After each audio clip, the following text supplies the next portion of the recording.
Polio is a highly contagious virus specific to humans. It enters the environment through the feces of someone else already infected. Areas with poor sanitation are hit the hardest. It contaminates the water and food supplies in the environment. In the late 1940s to early 1950s, polio crippled nearly 35,000 people each year, making it one of the most feared diseases. Polio is a crippling and potentially deadly infectious disease caused by a virus that spreads from person to person. It invades the brain and spinal cord, eventually causing paralysis. Polio had no cure, so the only way to help prevent this disease from spreading was by vaccination.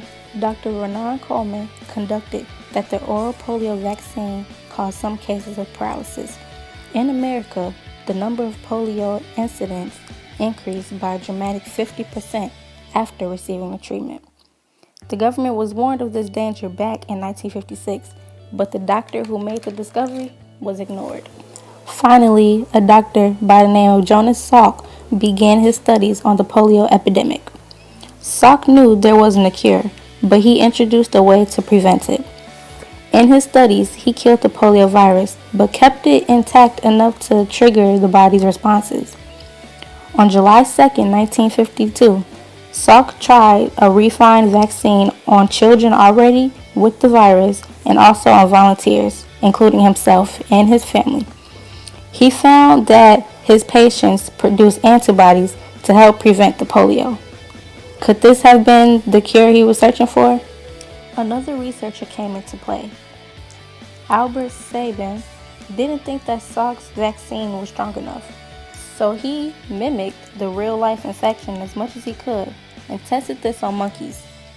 And in 1957, he went on to human trials of a vaccine that people could actually swallow. Children who were already infected with this disease didn't have much of a social life. Some parents wouldn't let their children go out to play. Friends of these polio victims eventually stopped hanging around them because their parents said so. And some children even felt like a social outcast. There were huge reports of polio in Nigeria and in India. And still to this day, the effort of preventing polio is still growing.